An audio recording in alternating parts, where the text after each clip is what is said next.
stop his life support being turned off this morning. His parents had been told that their son's treatment would be withdrawn at 11 o'clock after losing a legal battle at the Supreme Court to keep it going. Well, we're joined now by our correspondent Matthew Thompson, who is outside the Royal London Hospital for us in East London. And Matthew, just take us through the events of the morning so far.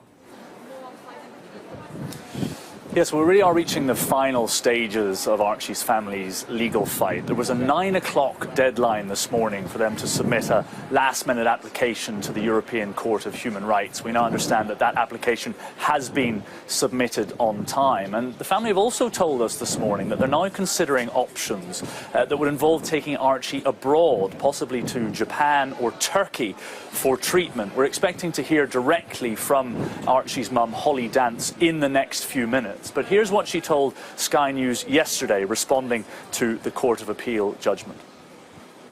It's not right. It's how dare they discriminate, really, against somebody that could potentially have disabilities. Again, nobody knows what's going to happen with Archie. You know, there's so many options in other countries. Why is it this country is so black and white? You know, you've got a brain injury, that's it, sorry, it's the end of the line for you.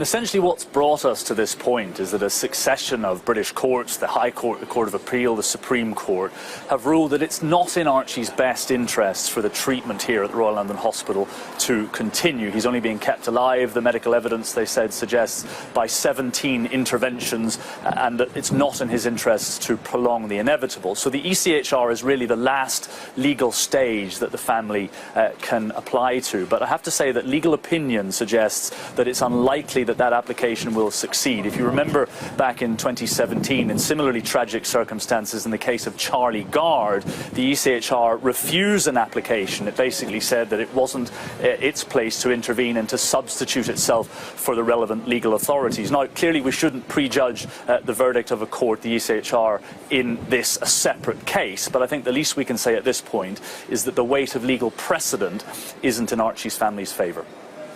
We'll leave it there for now. Thank you. On to other news now here on Sky News Today. And Taiwan has accused China of encroaching onto its territory as tensions rise following a visit to Taipei by the US House Speaker Nancy Pelosi. The island's defence minister says Beijing has broken UN rules and the action amounted to a blockade of its sea and airspace. Sky's Joe Pike reports. In China, there may have been anger, but in Taiwan, there was applause. We come in friendship to Taiwan. We come in peace for the region. Nancy Pelosi spoke of peace, but she knows this visit is provocative. Today, the world faces a choice between democracy and autocracy. America's determination to preserve democracy here in Taiwan and around the world remains ironclad. In response, China has launched a joint military operation around Taiwan, including firing long-range ammunition and testing guided weapons. It is a display of military might as well as one of anger aimed at the US. Raise the tensions in the Taiwan Strait and embolden the arrogance of the Taiwan independence forces. This is a highly dangerous trick, such as playing with fire, and those playing with fire will get burnt. The self-governing island is surrounded by South Korea and Japan to the north and the Philippines to the south. But China is its closest neighbour, just 112 miles away, and Beijing sees it as a breakaway province. Later this week, in 6 areas surrounding Taiwan, the Chinese military is expected to carry out further exercises, including live fire drills.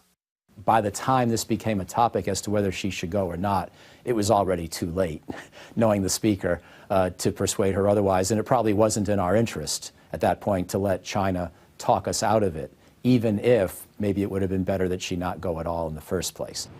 This trip is largely popular with members of Congress, but in the 3D chess of international diplomacy, the privately voiced reticence in the White House And Pentagon may be linked to concerns about a different part of the world, Ukraine. So far, the Chinese have not provided any significant military support to Vladimir Putin, such as their world-class drones. But some here worry this visit may mean that could change.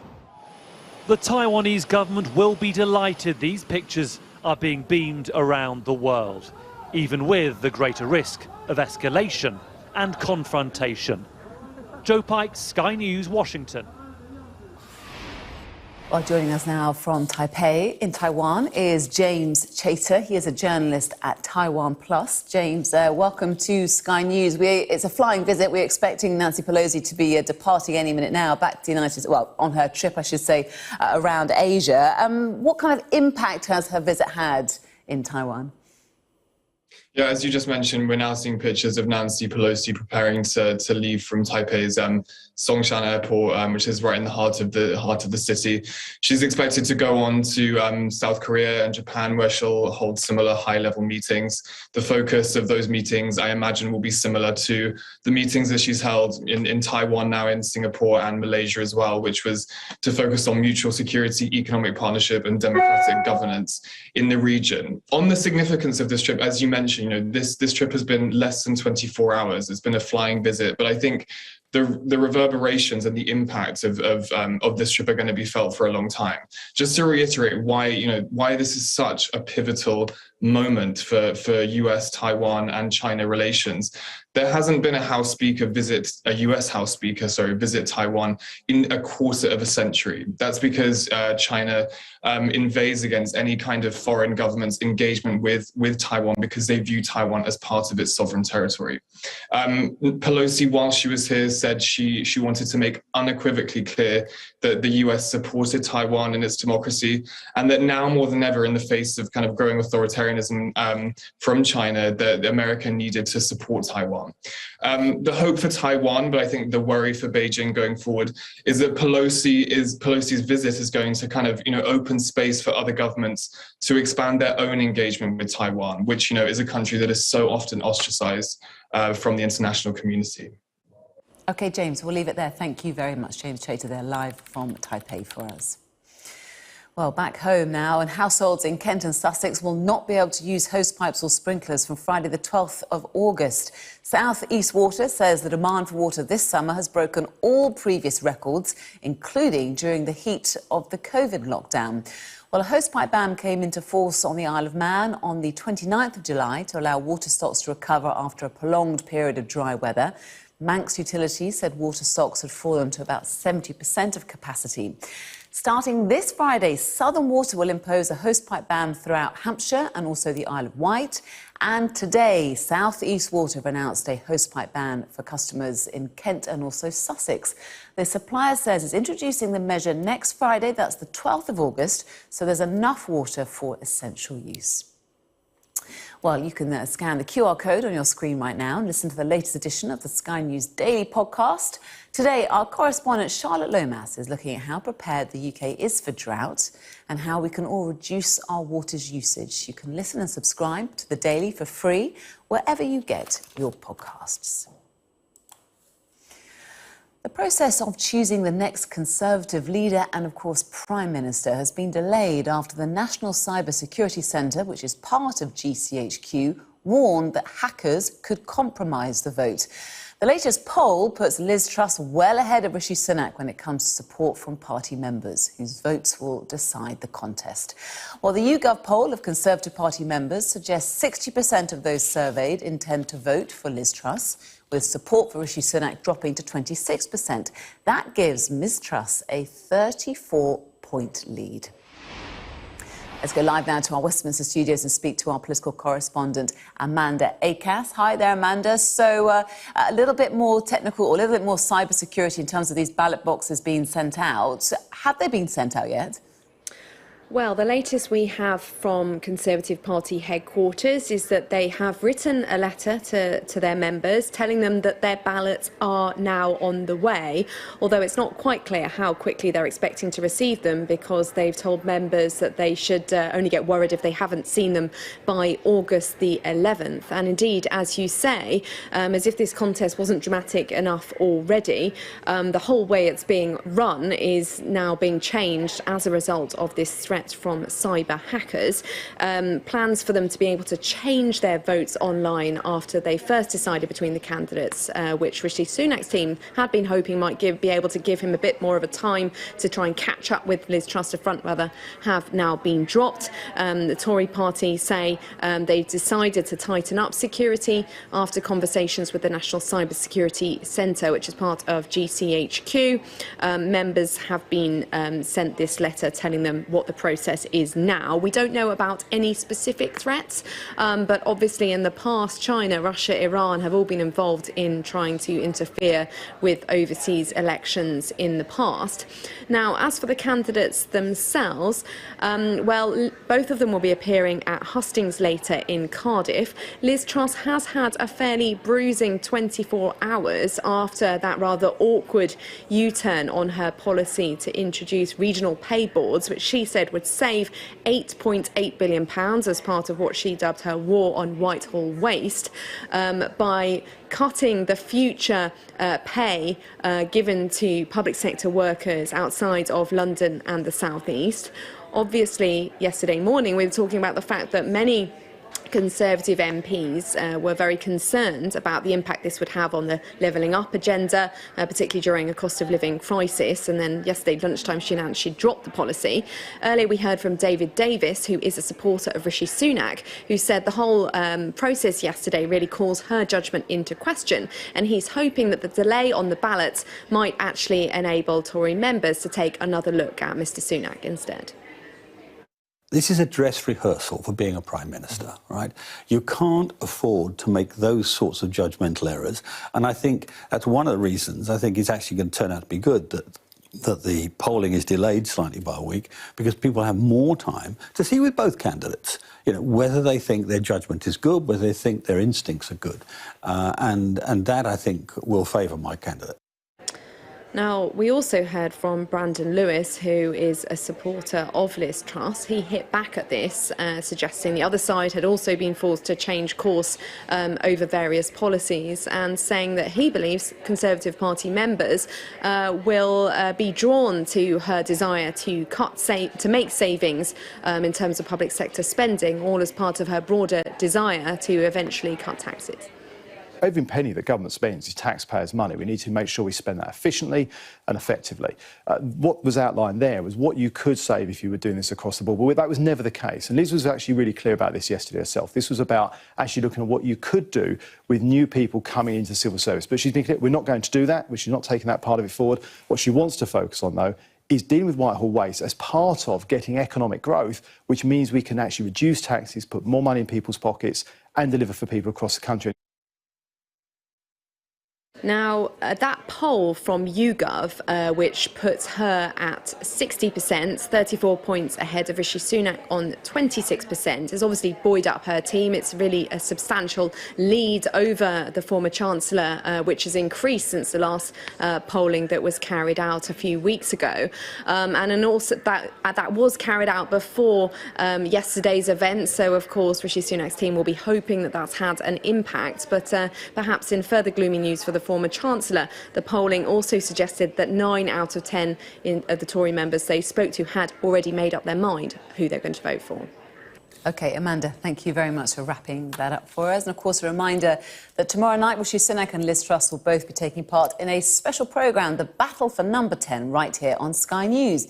It'll be hosted by Kay Burley tomorrow evening at 8 p.m. Do make sure you tune in for that. Let's take you now live to Taipei in Taiwan, as Nancy Pelosi, the US House Speaker, is departing Taiwan after a historic whirlwind 24-hour visit to the island, being the first high-ranking US official to visit Taiwan in some 25 years.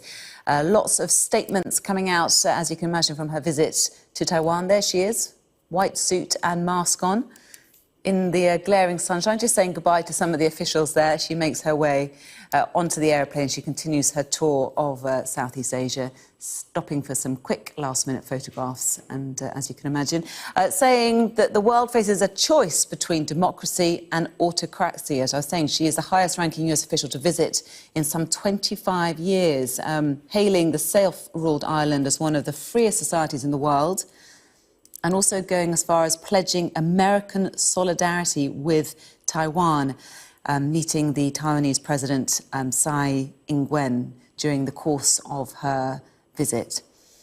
Comes, of course, as there's heightened US-China tensions on the world stage, China responding very bitterly to this visit. There you go, the United States of America. We're not sure whether it's Air Force One or Two. I'll certainly try and find that out for you, but that's certainly her aeroplane.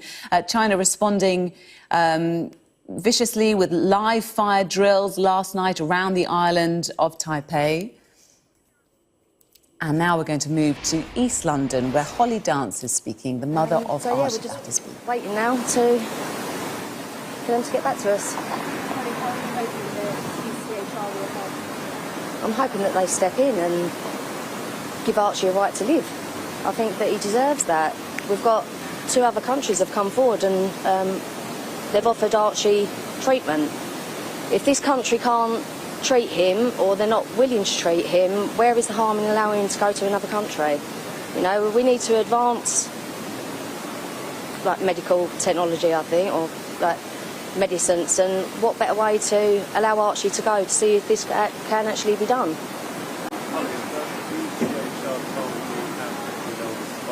I don't know, that's with the legal team. All I know is that it's been filed this morning. They said that they won't withdraw whilst it's being considered.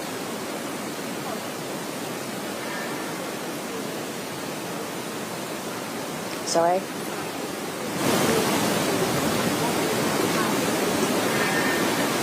But we have actually asked, obviously we've put into place the worst case scenario and asked for Archie to go to a hospice, and this hospital brutally said no.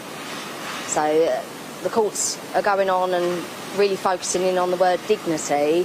What is dignified in dying in a busy hospital room full of noise with the door open, people coming in and out continuously, when Archie could be in a very peaceful garden with squirrels and wildlife running around to have his life support withdrawn now? Where, if they really want to focus on this word dignity, then I think that that option seriously needs to be also looked at. But obviously that is worst case scenarios. As I've said, there are other countries that want to take Archie and they want to treat him. Ollie, the last 3 days you've been given 2 times now, which has been saying you've been doing some types of things. How would you summarise how you're feeling? What has the last 2 days been like for you? I'm running on empty. Yesterday was a very down day for me. People that know me know I won't stay down for long, especially when it comes to fighting for my son's life. So today I'm back up again and I'm fighting. I promised Arch, the same with his dad, that we will fight till the bitter end, and that's exactly what we're going to do. We're going to fight for the right for my son to live. Holly, what is it like to come up against NHS Trust, the government, what has it been like for you? It's hard. We knew that it was going to be a battle from the word go. I think the Trust and the courts work very closely together. The Guardian, the Guardian is supposed to be an independent Guardian that fights for Archie's rights. That's so not true. She turned up at the court. She's sitting having a lunch with the legal team for the Trust. It's very much one-sided. It really is a case of me and Archie, and obviously Archie's family up against the whole system. Sorry? Other countries are so supportive. They're really supportive. With regards to treatment that they want to take Archie, they can offer him this treatment. They've got high success rates.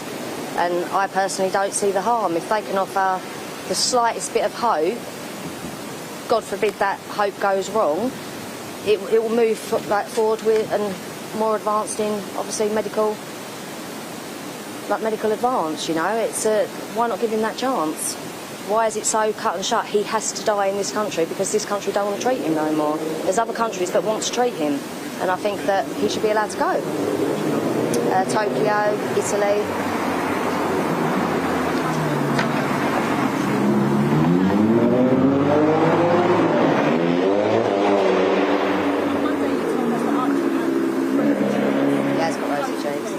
He's good. He's had a stable night again. He's good. He's good. I think everyone that's followed me on my Facebook page with Archie, I've put videos up, I've put pictures up daily, I've put his stats up daily. He is very, very different to what the hospital clinicians have put forward to the courts. He's stable. And he's been stable the whole time we're here. We're on day 117, I think it is now. OK, I am going to stand here and say doctors do get it wrong. I think Jess Stevens and Lewis Roberts are clear living proof that doctors do get it wrong, and I'm saying that they've got it wrong in this case. So they said Archie would last 24 hours. Here he is still fighting. Because at the minute I haven't, inside I'm broke. I'm not going to lie, I am broke, and at some point I am going to need serious therapy, but I haven't got time to think about me at the minute. This is a serious fight for my son's life, and I'm up against the biggest system and a trust. I haven't got time to break down at the moment.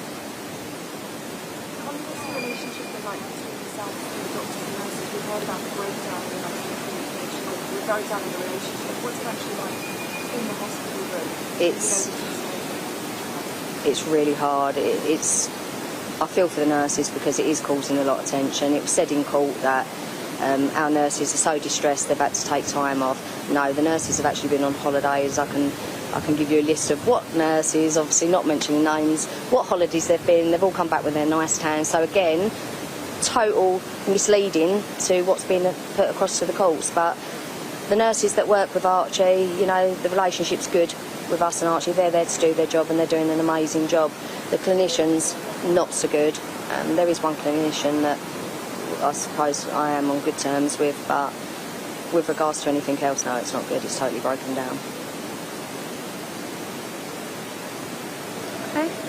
Thank you.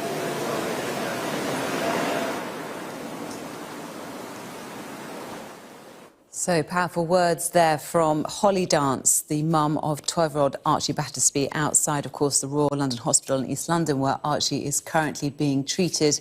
As your regular viewer, I'm sure, of Sky News, you will know the legal trials and tribulations that have been taking place throughout this week and since April, since Archie was found at home after having a very serious accident and has been in a coma at that hospital, having life support treatment.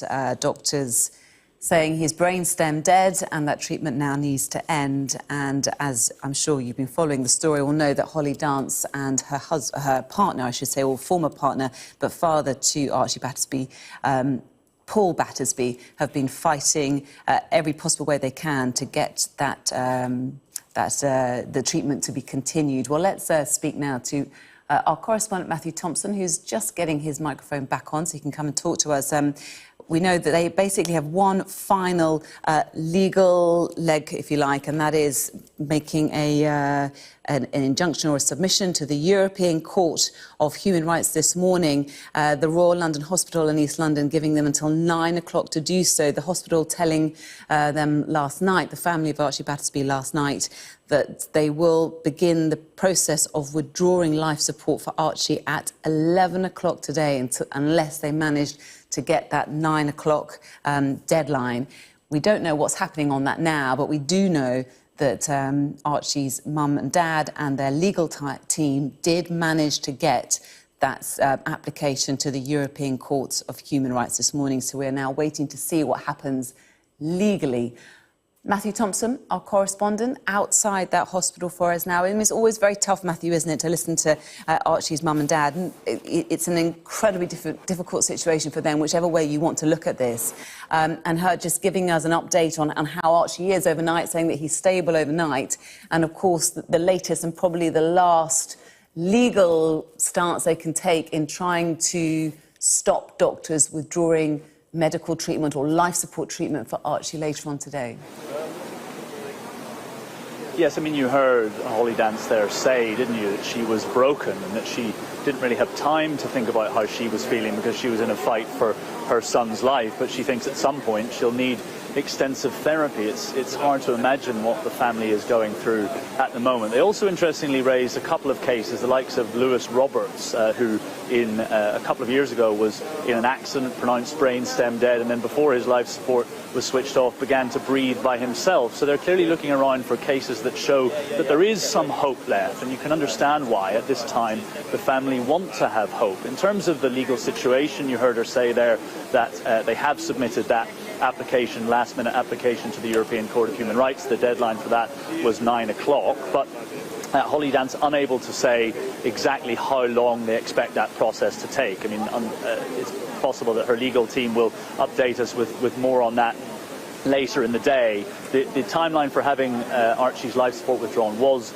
11 o'clock this morning, but we expect at this point that will be moved as the ECHR steps in to consider the case. All I would say, though, is that from a legal perspective, legal experts seem to think that that avenue is unlikely to succeed based on legal precedent. You look at the similarly tragic circumstances of Charlie Gard back in 2017. The ECHR declined to intervene in that case, and so the precedent is not in the family's favour. But then you also heard Holly there talk about prospect of moving Archie overseas. She said that if this country didn't want to treat him, there are others that do. She mentioned Japan, Turkey, places that their family now have offers of treatment for Archie from, if of course they can get him there. So that sets up a potential extra legal avenue or extra avenue for what Archie's mum kept saying as hope. So who knows where it goes from here, but certainly the last legal avenue is that ECHR case, and it's up to them to consider it now, and we don't want to prejudge, of course,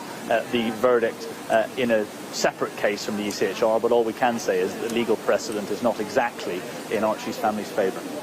OK, we'll leave it there, Matthew, but for now, thank you. You're watching Sky News Today. Let's have a quick check-in with the weather now. Warm memories wherever you go. The weather, sponsored by Qatar Airways. The weather's going to settle down towards the weekend. It'll be wet in places today, mainly in the north. Very warm and humid in the southeast again, a bit cooler and fresher elsewhere. England and Wales will be mainly dry with increasing amounts of sunshine this afternoon, but East Anglia and central southern England will be cloudy with a little patchy rain for a time. There will be a few showers for the Pennines and Cumbrian Fells too. Elsewhere, Scotland, Ireland and Northern Ireland will have sunny spells and showers, some heavy, but central and southern parts of Ireland will mostly dry up later. Northern Ireland, Scotland, Northern England and North Wales will see further showers tonight. Heavy and prolonged for a time. They'll be fairly isolated later. Western Irish coast can expect a few showers too, but most other places will be dry. It's going to be fresher in the south. Thursday, mostly fine. Some showers in the north, heavy over northern Scotland, cooler in the south. The weather, sponsored by Qatar Airways. Welcome to Gabby Dave Global. We are a UK-based online e-commerce store, the first of its kind with license to trade in African products. Some of the products are clothing brands and all beauty accessories, hair and beauty brands, natural aphrodisiacs, processed and dried unprocessed food. Our mission at Gabby Dave is to connect African and Caribbean businesses to customers globally. At Gabby Dave, we ensure our sellers get the best deal for their products. We are not just here to help you reach a wider audience. We are also a distribution center to support business growth by fulfilling orders to your customers from our warehouse, making sure customers receive their products on time. We are inviting all Black-owned businesses to trade on our platform because we strongly believe Africans have a unique brand the customer would appreciate globally. So get in touch today and let us make your product and business go far. Here are some of the benefits of using Gabby Dave Global.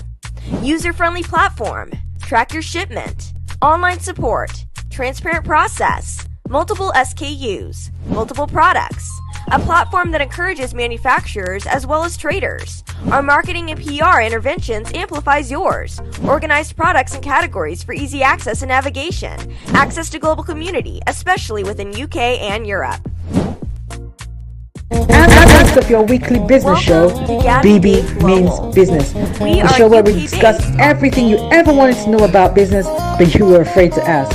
How do I start my business? How do I raise the finance? How do I grow my business? Where am I going to find my customers?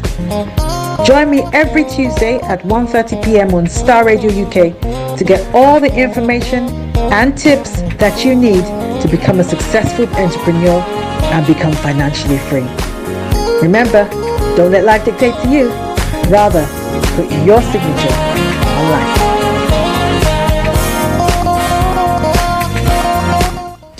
Tune in to On Point here on Starr Radio UK with Empress Regina every Monday at 5 p.m. GMT. Looking forward to your company. Check me out. He tells me my energy is making him tired. Yes! How do you get the energy to do I've been told that I have a lot of energy, but my goodness, I think today I have met my match, people. I have met my match, Miss Suzanne. Wow, amazing.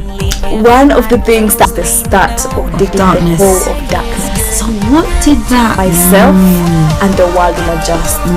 And 2019, forget the proverbial boardroom. Join me, Simone Frazier, on the CEO, the program that gives you the driving seat over your life. Every Tuesday, 8 p.m. only on Starr Radio. Getting onto the property ladder has never been easy until now. Join us this and every Thursday from 7 p.m. to 8:30 p.m. live on the Property Hour Show on Starr Radio UK, where we talk to mortgage brokers, property developers, estate agents, landlord, tenant, property consultants on how to invest or get into the property business and make money. You can't afford to miss this. The Property Hour Show is your best source into the property industry. Hi guys, this is your friend Uruj from SendWave. SendWave is a money transfer app that is used by people all over the world to send money to their loved ones in Africa. With SendWave, you can send money to Ghana, Nigeria, Kenya, Uganda, and Tanzania. And the best part is, SendWave is absolutely commission-free. Our exchange rates are excellent. You can see for yourself by checking them out on our website. So how do you use SendWave? SendWave is an app that you can download onto your phone from the App Store or Google Play Store. The app is free to download. After downloading it, just open the app and enter your name, email, and phone number. That's it. You're good to go. Make sure you use the promo code SR. S for Star, R for Radio. This promo code will give you £5 free credit to send to Africa on your first transaction. Your money will be delivered to your recipient within seconds. Feel free to call me on 0749 7377 647 at any time. I'll be happy to tell you all about SendWave and help you in any way I can. Remember to use the promo code SR for £5 free credit. Medasse.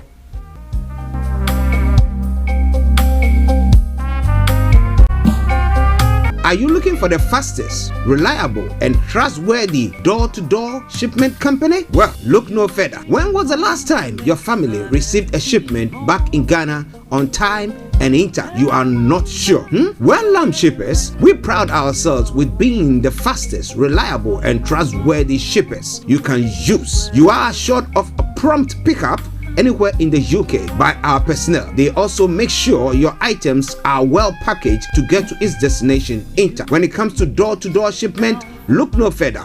Well, Lamb Shippers, contact us on 07939009321 or 07498911820. Or you can visit our website www.welllamp.co.uk. You can also drop us a mail, info@welllamp@gmail.com. Well Lamp Shippers, fast, reliable, and trustworthy.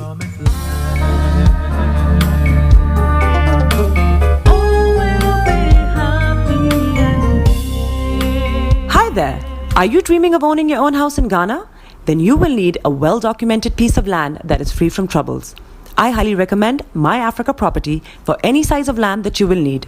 With My Africa Property, lands are available in Pram, Sopoli, Tohenia, Ogome, Dodova, Winneba, and many other locations at affordable prices.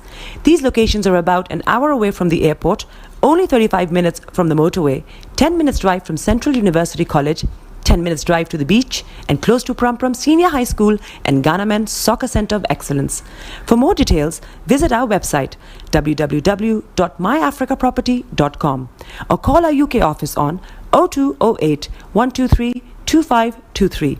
For our US and Canada offices, call us on +1 585 184 994145. You can also email us at ghana@myafricaproperty.com. The best radio show. Broadcasting worldwide, online 24/7. All around the world. In your car. At work. At home. On your smartphone. This is Starr Radio UK. Are you ready to turn it up? 10, 9, 8, 7, 6, 5, 4, 3, 2, 1. Smile, though your heart is aching. Smile, even though it's breaking. When there are clouds in the sky, you get by. If you smile through your fear and sorrow, smile and maybe tomorrow you find that life is still worthwhile if you just smile. Hey, this is Archie and you're listening to Starr Radio UK and the show.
And that is how I say a massive good morning, good afternoon, good evening, good dawn to you, wherever you might be on planet Earth, and those of you on other planets as well. I salute each and every one of you, and I say welcome to Starr Radio UK and to the morning show. From now to 12 o'clock, I'm going to bring you the morning show. It is a Wednesday edition. Today is the 3rd day of August, the year 2022. Time now 10:41 from the hearts of London. Playing in the background, the victory song, Inkunim by the new song, PIWCO.com. But I'm saying good morning, good afternoon, good evening, good down to each and every one of you, wherever you might be on planet Earth.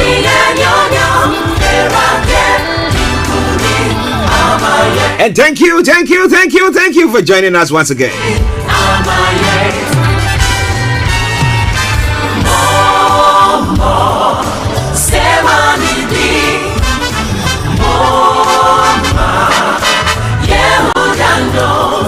Let me say good morning to my team, Mr. Olayomi, Mr. Frank David, and all you wonderful people who have tuned in to join us. My able producer, Mr. Francis Guy, in the house as well. I say massive good morning to you, sir. I hope you're all doing very, very well. And let me say a massive good morning to my brother Felix, all the way in Aberdeen.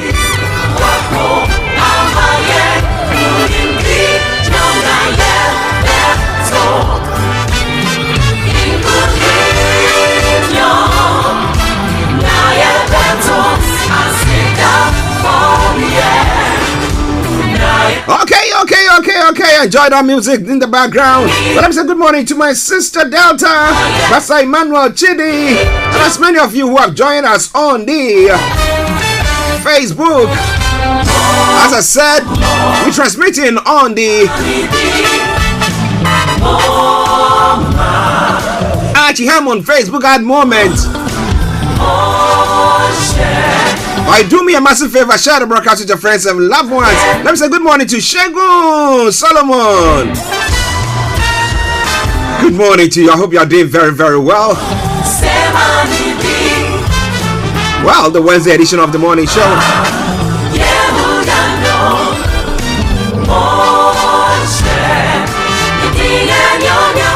As you know, I remain yours sincerely, the one and only Archie.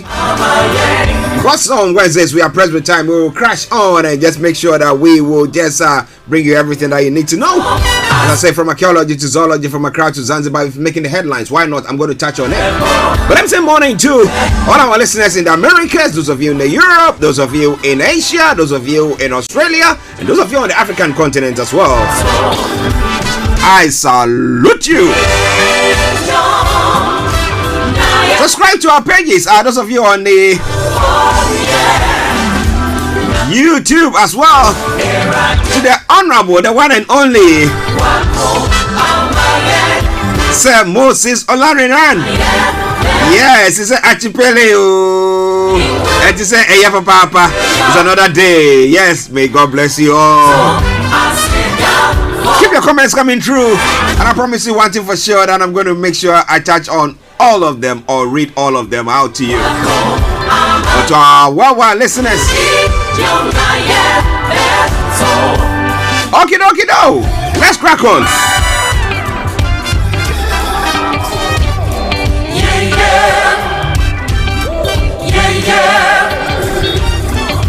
Okay, so I will bring you the weather forecast and then the quote for the day, the weather forecast, and the travel update as well. We'll move on from there to have a look at some of the stories making the rounds across the globe, known as global trotting. And then exactly at 11 o'clock, we'll be bringing you updates from Nigeria with Mr. Olayomi, who will be joining in. And then we'll continue from there, looking at some of the other stories making the rounds in other parts of the world in detail.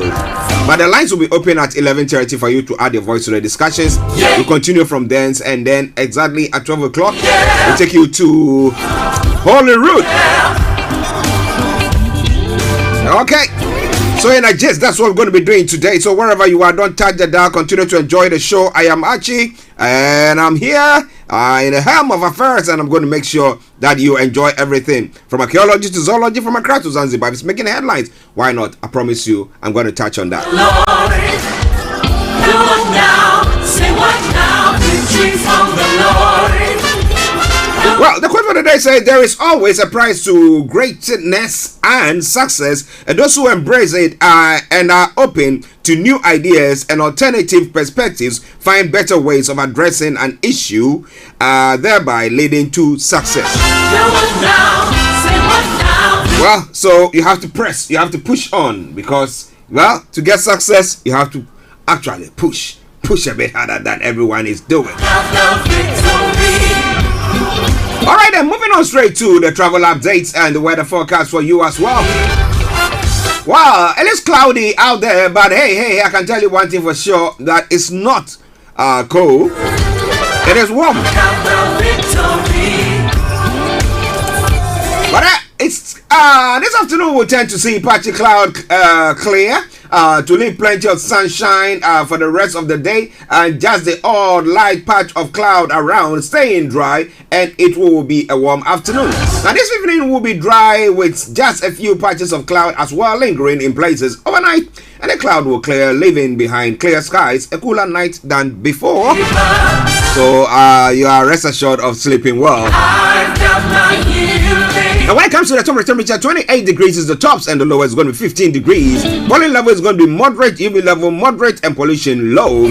Sunset is going to be at 20:46, and sunrise for tomorrow morning 05:27 hours. And that brings us to the end of the weather forecast. It is Star Radio UK. It is your favorite African and Caribbean radio station in London.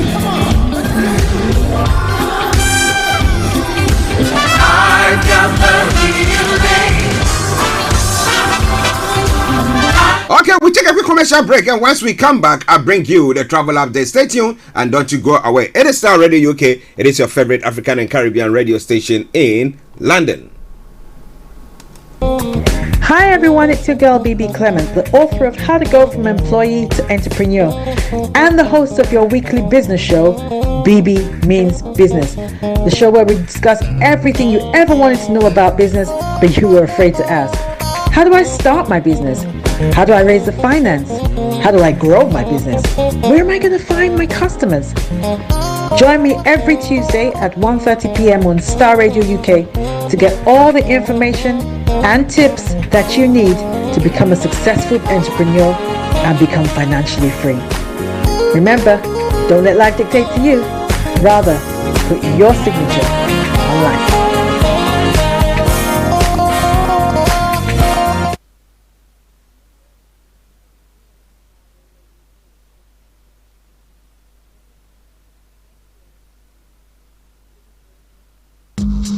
Check it out. Keep your eyes on the road.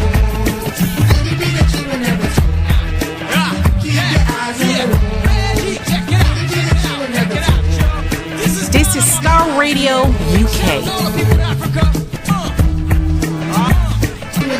Well. Keep your eyes on the roads. Keep your eyes on the roads. I'll keep you navigated. I promise I'll born the Star Radio UK travel update that comes your way every weekday from 10:40. It's now 10:50, and let me continue to bring that your way wherever you might be. Okay, yes, on your travel this morning, if you are in the UK or in London, this is how your travels will be like. And those of you traveling on the underground this morning, apart from the Piccadilly line that's got minor delays, all the others have got good service. London Overground, London Tram Link, DLR, all in good service. Now, on the major roads in London, A13, A3, A4, Central London Red Routes, North Circular A406, and South Circular A205 have all got closure. So if you can avoid them, do your best to avoid them. But keep your eyes on the roads, and we promise to keep you navigated.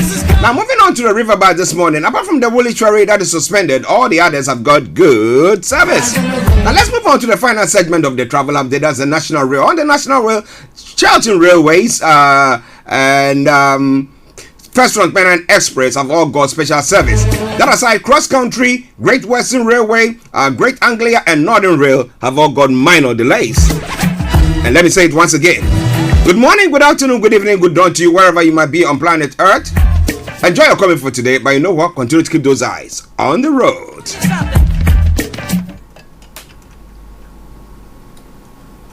An e-commerce store, the first of its kind with license to trade in African products. Some of the products are clothing brands and all beauty accessories, hair and beauty brands, natural aphrodisiacs, processed and dried unprocessed food.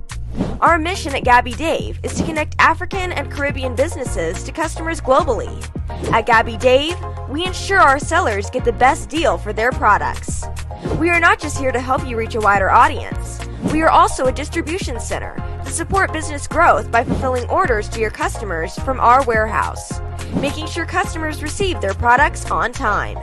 We are inviting all Black-owned businesses to trade on our platform because we strongly believe Africans have a unique brand the customer would appreciate globally. So get in touch today and let us make your product and business go far. Here are some of the benefits of using Gabby Dave Global. User-friendly platform, track your shipment, online support, transparent process, multiple SKUs, multiple products, a platform that encourages manufacturers as well as traders. Our marketing and PR interventions amplifies yours. Organized products and categories for easy access and navigation. Access to global community, especially within UK and Europe. Welcome to Gabby Dave Global. We are a UK-based online e-commerce store, the first of its kind with license to trade in African products. Some of the products are clothing brands and all beauty accessories. Hair and How do I beauty start my brands, business? natural How do I raise the finance? How do I grow my business? Where am I going to find my customers? Join me every Tuesday at 1:30 p.m. on Starr Radio UK to get all the information and tips that you need to become a successful entrepreneur and become financially free. Remember, don't let life dictate to you. Rather, put your signature on life.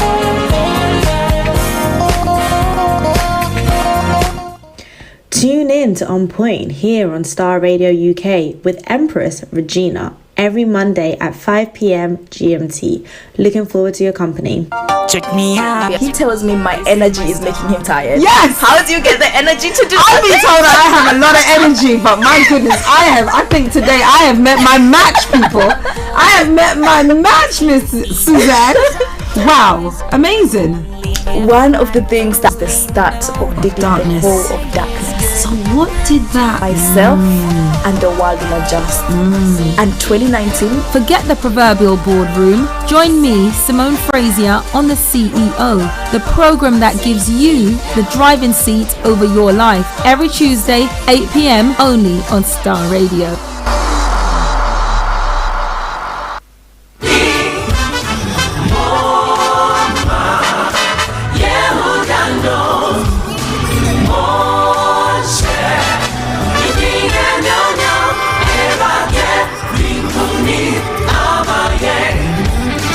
Okay, welcome back to the program Starr Radio UK.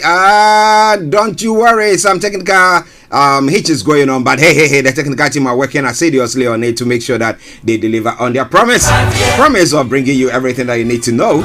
Okay, yes, my big brother Moses is here. Yes, it's your man, your only big brother from Odua Nation as Yoruba, bona fide indigenous Yoruba Nation and Biafra now, and the move is on. Okay. So the victory song playing for each and every one of you or us who are planning to see some victory in their lives, of course. All right, 5 minutes to the top of the hour. Now let me take you global trotting. A quick one from there, and then we'll look at everything. We'll be bringing you updates from Nigeria as well. Well, Buhari under pressure to hand over to Shetima. Tinubu schemed out. I'll be bringing you more on that. So what was that all about? Olayomi is posting some more stories that we're going to be looking at. Outrage as Buhari allegedly approves 1.4 billion to purchase vehicles for Niger Republic. When Nigerians themselves are struggling. Maybe this is something to do with helping fight the insurgency there, so that it doesn't spill over to Nigeria. Oh, someone says spill over. Are you for real? All right then. We'll be looking into more of that once we have Mr. Olayomi Kwaki on. Share the broadcast with your friends and loved ones and invite them to like our pages. Miss Gold, good afternoon from here. That is in UAE. Miss Gold, how are you doing? How is the weather today? I know that you enjoy the hot weather there always. Oh, those of us in the UK, my goodness. And what about other parts of the world? Yeah. Okay, let's move on straight.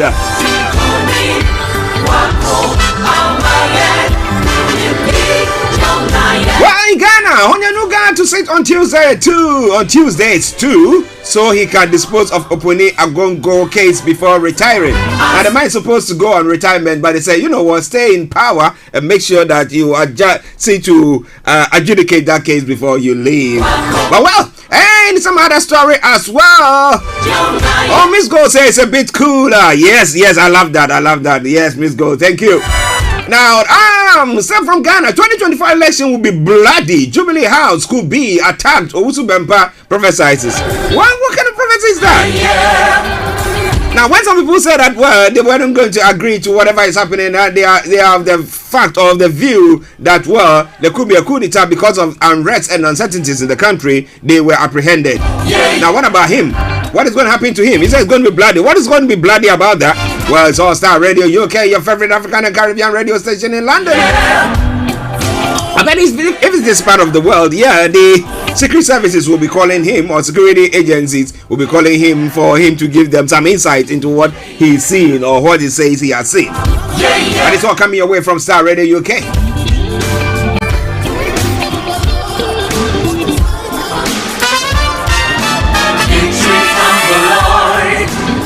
Straight to other African countries as well. South African police makes 40 more arrests after gang rapes of 8 women. What's wrong?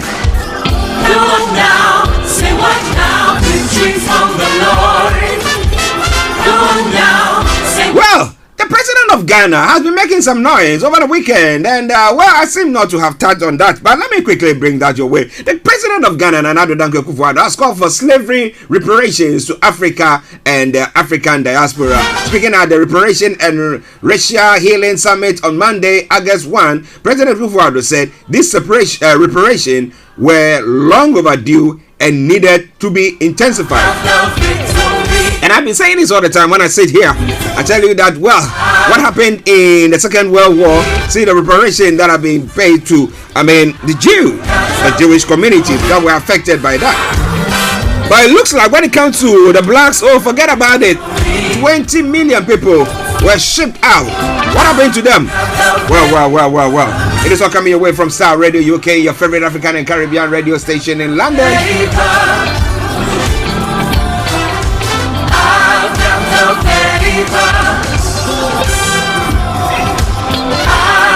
Well, Somalia's Prime Minister has appointed a former Al-Shabaab leader as religion minister. Well, well, so somebody who said, well, if you are listening to us, maybe you are talking about what happens in Nigeria and stuff like that. You have to get to the point to understand that, you know what? We can bring somebody who has said a repented Boko Haram incident to be maybe as one of them was crowned as what? Was he a king or a chief, or was given some award in some village somewhere? Well, it's happening not only there but across the globe. Well, in other parts of the world as well, Taiwan puts the ball firmly in Xi Jinping's court. Nancy Pelosi's visit to Taipei has put an increasingly assertive China on the back foot. And Republican voters reject man who dared to defy Trump.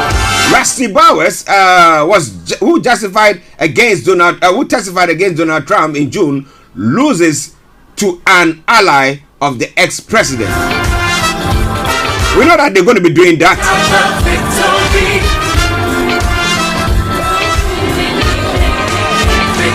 Okay, we'll be doing that. Mr. Olayomi Koike. And the US is warning of a possible retaliation over Zawahiri's death.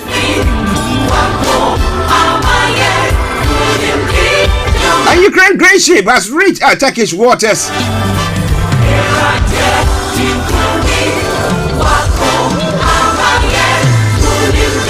Well, in the UK.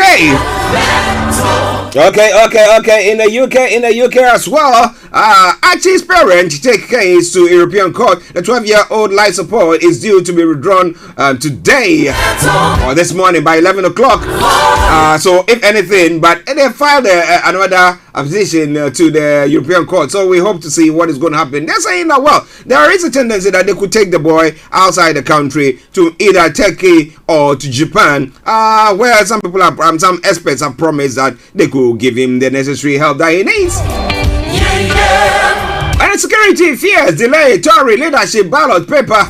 Now, party members are receiving their voting papers later than planned over security concerns.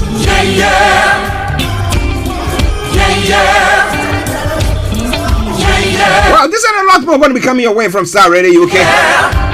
Hosepipe ban announced for Kent and Sussex. So those of you living in those areas, hosepipe ban for you.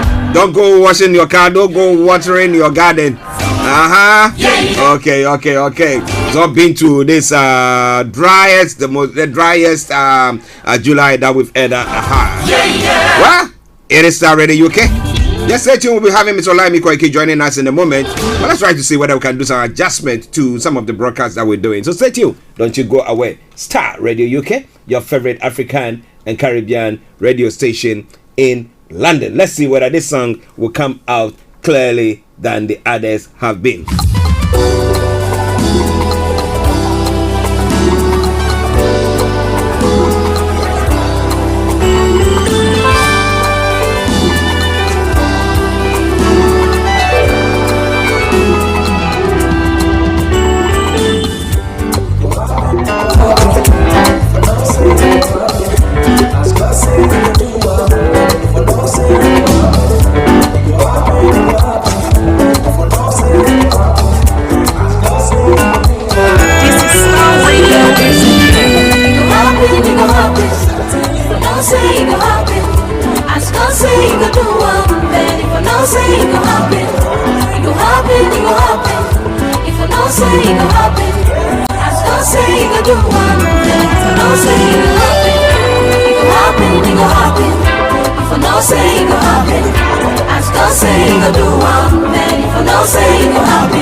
Okay, it is Starr Radio UK, your favorite African and Caribbean radio station in London. I'll bring it the time now to 6 minutes past 11, and we'll continue with the show. The second car team are working assiduously to sort out. Those of you on the Facebook who can still not see us, we are trying to sort that out. But let's continue with the show whilst the experts do what they have to do. Let me say good morning to Adedayo Adeshola. Good morning, Mr. Koiki. God bless you and Yoruba Nation. Yes, well.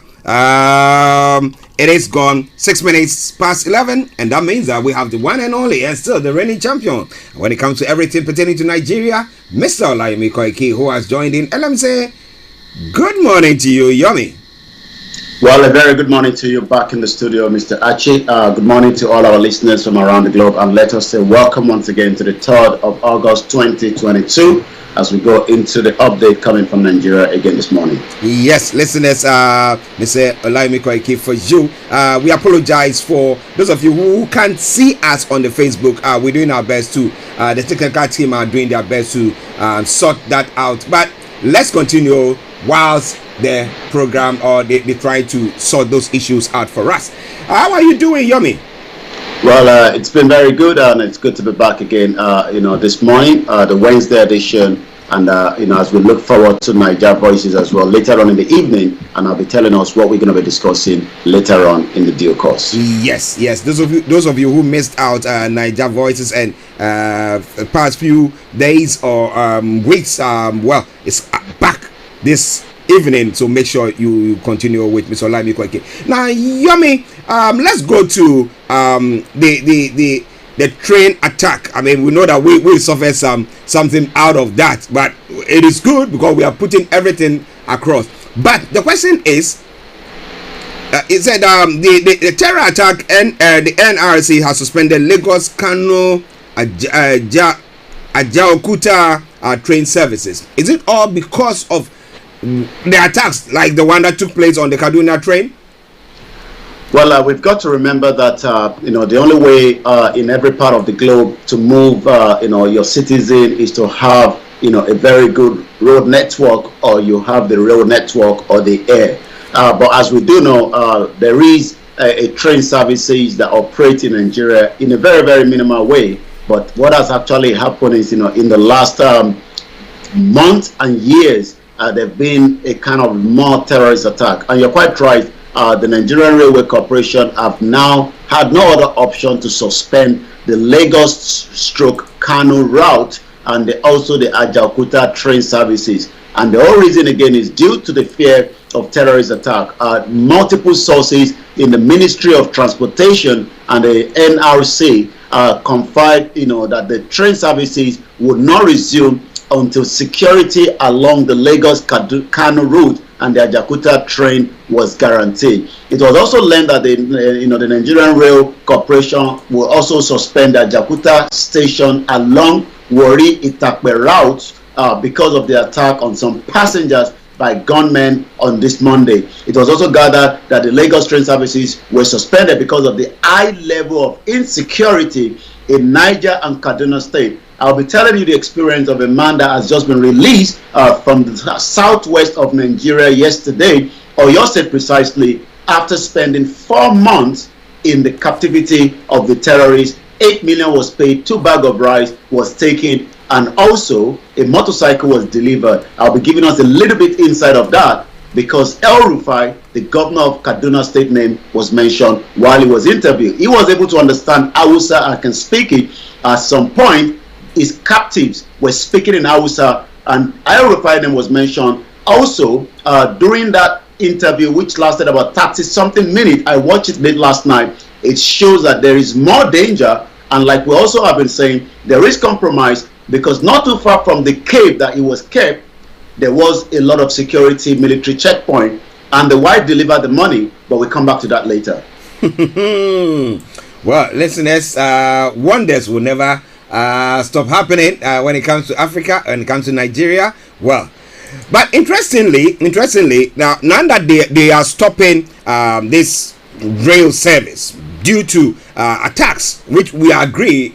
Now, how will people travel? How will people transact their businesses? Because the other time we're talking about plane fares that is gone up. So those who want to use planes will be, those in the high, the cream de la cream. They are the ones who can afford to spend their monies on flying. So the majority of people will be what? Vulnerable still. I mean, where they don't have a choice. But what is government saying and what are they going to do about it? Well, the government, was able to respond, and I will tell you what Buhari actually said, in terms of, the terrorist attack, in the country, in the last, days and weeks and months and years of this particular government. According to the headline that we have, terror attack, end this madness. President Muhammadu Buhari orders security services. We have given military freedom to end terrorism. Why was this coming out from the president?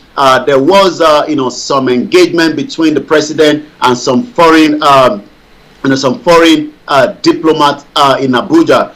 The president, Major General Muhammadu Buhari, on Tuesday said his regime had given the military full freedom to end the insecurity in the country, which he also called madness. I mean, I would not call it madness. I would call it the incompetence of a government of Buhari and likewise, Yemi Osinbajo of the APC, that people voted for them, because they believe that a retired major general would have the capacity to end the insurgency. According to the statement that was signed by the senior special assistant on media and publicity, Garba Shehu, Buhari was reacting to the recent attack in Kaduna, Plateau, and Sokoto State. The statement is titled, President Muhammadu Buhari condemns the barbaric attacks in Kaduna, Plateau, and Sokoto, condoles with the bereaved families.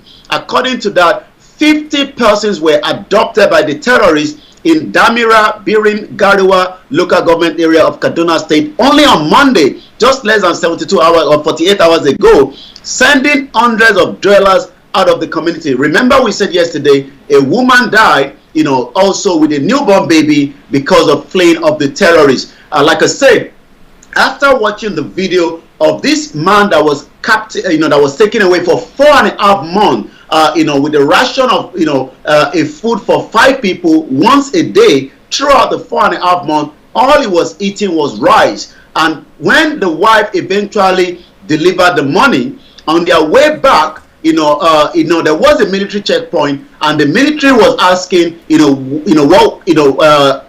the wife traveled the day before, but she said she traveled that same day to deliver, the bag of rice. There were even specification of the kind of motorcycle that they needed. Those motorcycle name is called Boko Haram. Like I said, watching the man with the full-grown beards and hairs on his head shows that Nigeria is literally now at the verge of collapse. Interesting.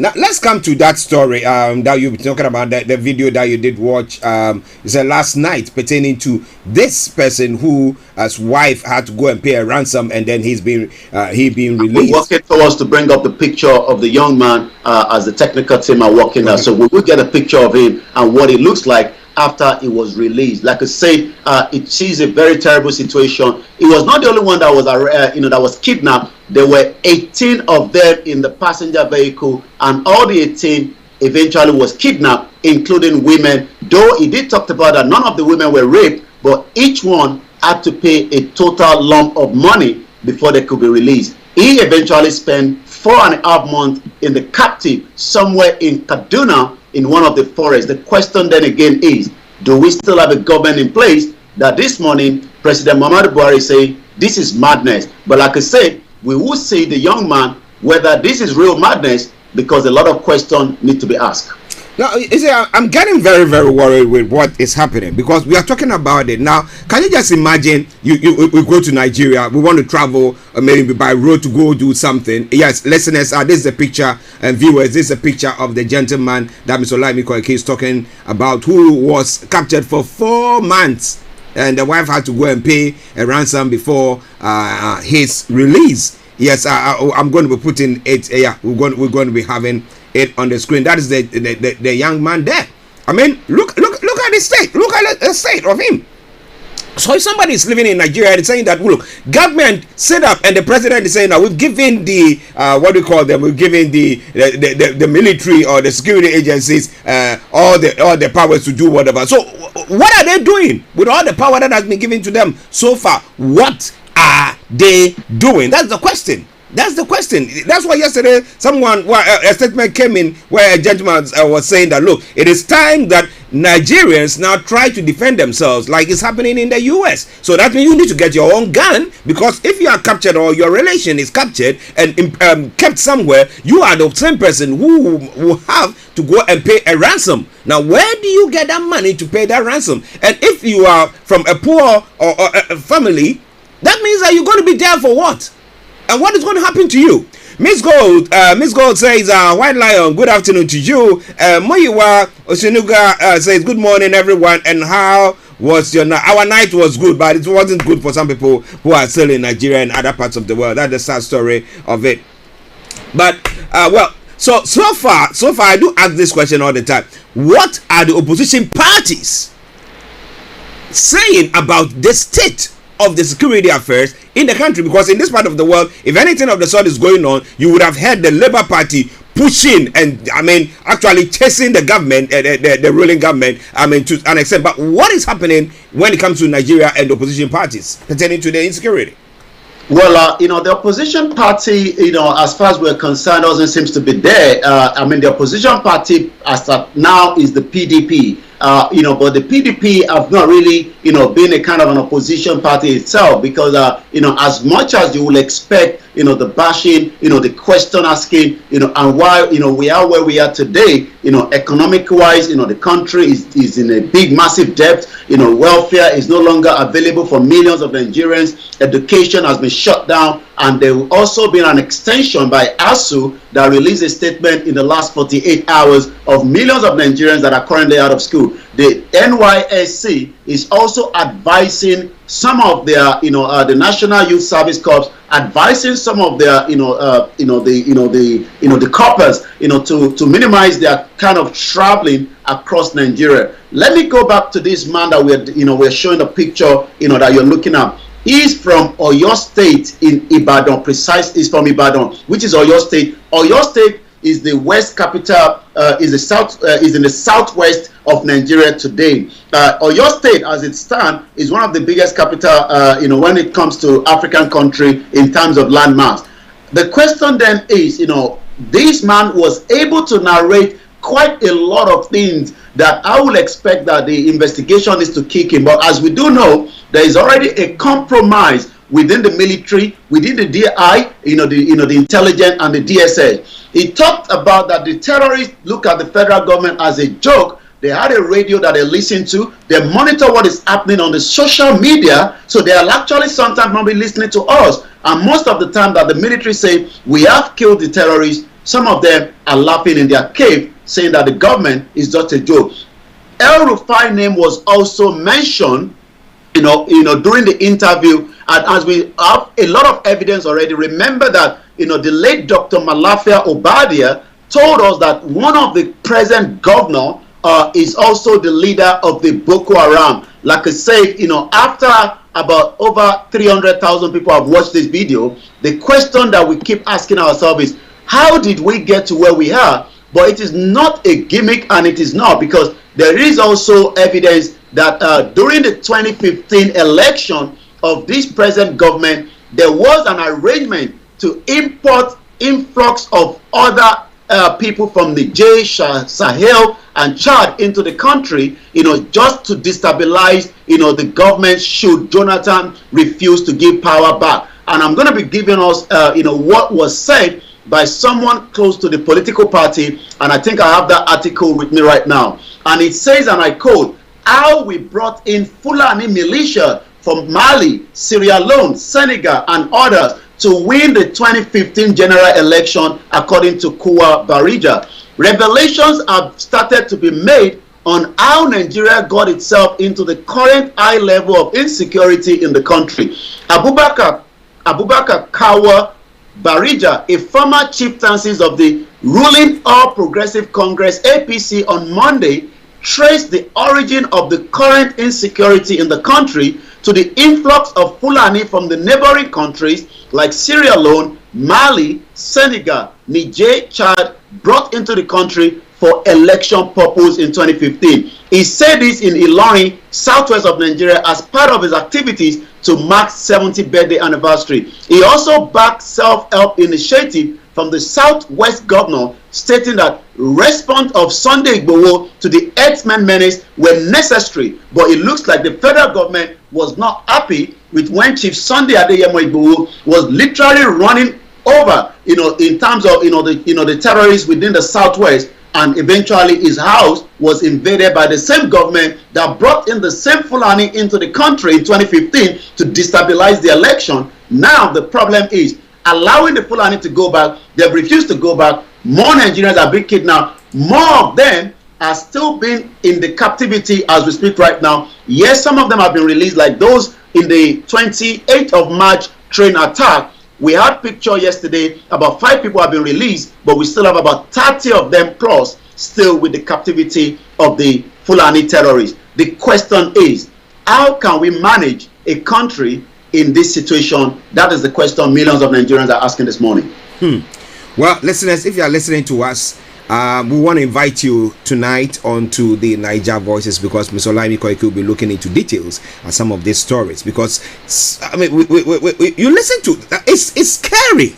It's unless you are listening to me and you think that everything is okay, like the president thought everything was all right until when before he had to travel to his hometown and some of his security details were attacked, and then he said, Oh, really? This is a serious issue. That means I don't know whether he lives in a bubble. I don't know. But if you are on the ground experiencing this same thing, then we want to know what you think about what is going on. Prince Abimbola also, they say, good morning, Mr. Archie and White Lion. The country called Niger has collapsed, and I pray Nigeria will not happen to none of our family members. Now, Yoruba Nation, now. Now, let's, I wish that we'll be able to touch on some of the other stories, but this is quite troubling. We are looking at the case where we have Chisamde Igboho, who, because of what was happening, he didn't say that we want to topple government. He didn't say anything of the sort. He was saying that because of the attacks by the Fulani headsmen, by the bringing their heads to come and destroy people's farms and they're killing them and those things, that was what he was fighting against. Now, we didn't have the federal government saying that, no, don't do that, or we're going to, these are the plans that we have. He wasn't invited. All that he was done was chased, but for the fact that God saved him or helped him to flee the country, he would have been killed. For sure. I know for that. I mean, they would have done that. But the question is, now, if somebody is in, let me take the Eurobus, and then looking at what is happening, we still have people in that same part of the country who are supporting the government and thinking that everything is going on very well. So where do we stand when it comes to things like that? Well, you're quite right. I mean, looking at the failure of this APC government, they're not even meant to be coming out, to tell Nigerians, what they plan to do again, in election 2023. But as we do know, lack of information, that has been, debarred, in the country called Nigeria, has literally not giving a lot of Nigerians, access to what is actually happening. As we're speaking right now, the headline that is also right in front of me says, protests as adopters have now killed the Lautech student and an hotelier. That is also coming, just under, the headline coming out of Nigeria. Student of Ladoke, Akintola University of Technology in Ogbomoso, and some town youth are currently staging a public protest in Ogbomoso, according to the news. The alleged killing of the Lautech final year student, Rachel Okpadele, and the hotelier Olugbenga Owolabi have now sparked a protest. Although there is no confirmation about the killing from the police yet, but sources close to the student family said the two of them were shot dead after kidnappers had collected 5 million ransom. The Okada rider who took the ransom to the kidnapper then was reportedly shot, but the source said he was still alive. Just as the woman that delivered the money on behalf of her husband said she was scared. The kind of weapon that the husband said that he saw with these terrorists, he has never throughout his lifetime seen anything of such. The question then is, why do Nigerians still believe that APC of Asiwaju Bola Tinubu will lead the country to deliver the unity, the hope, as millions of Nigerians, as we have it on the INEC information, that more than 12 million youths have collected the PVC ready for 2023. That is, if there will be 2023 election at all. I think we have to start a campaign here where we're going to be rallying everybody. And I mean, if you don't believe in Ododua, you don't believe in IPOP, no. But we're looking at Nigeria as a whole, especially the South, where insecurity is going on. If the Northerners decide to be part of it, so that people will rise up, we can fix a day that this day everybody is going on the street, because the government has to sit down. Listen, if you are listening to us now, what is happening is that they have the money, they have the weapons to protect themselves. But what about you and I, the ordinary citizens of the country, that they are supposed to protect us? What are we doing? Until everybody says that, look, we are saying that this day, like the IPOP are doing in the Southeast, that Monday, so we are not doing anything. Civil disobedience. Civil disobedience of a sort. I think, from the last conversation from the leader of the Yoruba movement, there will be at some point a civil disobedience in the Southwest, for the government to look not just about the Yoruba nation, but to look about the insecurity. And if you remember, one of our guests that we were, Mrs. Wumi praised, she said something similar that, during the environmental sanitation monthly in the Yoruba land, we should use that as an opportunity to engage our people to talk more about the insecurity that has literally now heating up the whole part of the country. Gunmen kill one, adopt Kaduna rector is another headline here. Gunmen have reportedly attacked and killed one person, adopted the rector of the Federal School of Statistics in Mancho in Karwa local government area of Kaduna. Kaduna now is no-go area for so many Nigerians. Well, listeners, it is Starr Radio UK 11:27. It's a Monday edition of them.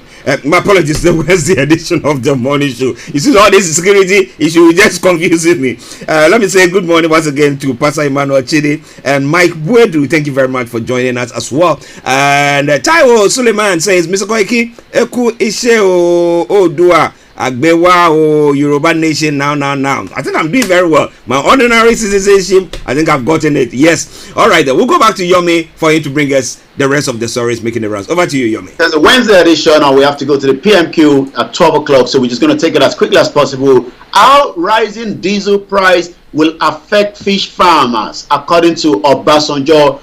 The former president, Olusegun Obasanjo, has said the skyrocketing price of diesel will make fish farmers stumble into bankruptcy. Obasanjo decried that the state of the Nigerian economy was also affecting aquaculture sector, adding that fish farmers may sink. Obasanjo said this yesterday in a keynote address as the Congress of the Southwest Fish Price Control Group held at Olusegun Obasanjo Presidential Library in Abeokuta, Ogun State capital. Obasanjo, also a farmer, stressed that farmers in the country need to come together if they want to survive in the economy. He said, if we don't come together as an association, nationally, we will sink. If we come together, we will swim. Already, Nigeria is already sinking, so I'm not sure what it means that if we come together. Federal government seek collective effort to combat insecurity is the next headline. The federal government has called for collective effort to prevent violent and extreme attacks in the country. The Minister of Women Affairs, Dame Pauline Tallinn, who spoke at the National Stakeholder Forum on Parenting for Peace in the Abuja yesterday, decried the losses of lives and properties of insecurity in the country, adding that this could have a multiplier effect on the nation's economy. It's already having a big effect because as we speak right now, so many Nigerians are becoming more abject poverty. Osibajo joins FEC virtually after discharge from the hospital. We know that the Vice President, Yemi Osibajo, is participating in the Federal Executive Council meeting virtually following his discharge from Lagos-based Duchess Hospital. Remember that last week, the Vice President Osibajo underwent a surgical procedure on his femur. Osibajo's senior special assistant on media, Laolu Akonde, said the professor of law had an injury following a game of squash. At least he was able to do that. So many Nigerians would like to do the same thing, but the insecurity, the poverty would not allow them to do. But probably some will say the Vice President needs to be keep fitting, as we say. 11:30, I'm going to take just one more, go straight to the social media. Just in as well, Inspector General of Police is going to be meeting all the Commissioner for Police orders over rising of insecurity. The Inspector General of Police, Usman Baba, is currently meeting with all the commissioners of police and other senior officers in the country. It was gathered that the meeting was a result of the rising insecurity in the country. Information gathered at the strategies to mitigate scope at top of the agenda. So we hope there will be a result coming out of that. Let me take you straight to the social media this morning. If you're sending money home to your loved ones, remember to use SendWaves. As we say, that will also give you a discount if you're using it for the very first time. So what is happening? Not a very good news as well, before I go into some of the other headline, which is from the social media. The AIG in charge of Zone 12, I can show you the picture, very, very graphic I've got in front of me. 12 was attacked in Abuja this morning by terrorists, where some soldiers were seen escorting cows in Enugu. This is coming from Emmanuel John at Emmanuel G Web 12. So I have seen that news as well, that the AIG was assassinated by the terrorists, but a picture was showing military escorting cows in Enugu State. Niger Republic, as you can tell, I had you listening to that while I was coming into the program. Why would the federal government buy 1.4 billion worth of vehicle to the government of Niger Republic? I do know that we are a neighboring country, but according to David Odoye, I am going to put this on Twitter because at West African Week is a long read platform that doesn't do breaking news, and this needs to be out there. I have got hold of the budget office document showing Buhari government approving 1.4 billion naira to buy vehicle to the government of Niger Republic. Let's look at some of the reaction from that. Let me take you to Naferati at First Ladyship. These are people that support Peter Obi, so that people can say railway to Maradi makes sense now. David Odoye just leaked a letter showing clearly how Buhari government and Osibajo approved 1.4 billion to buy vehicles for the government of Niger Republic. Buhari wasted scarcity resources on his Nigerian cousin, but he won't fund ASU. Who is Muhammadu Buhari is the question. So let's look at some of the reaction as well. From those, President Buhari has done more for Niger Republic than Nigeria.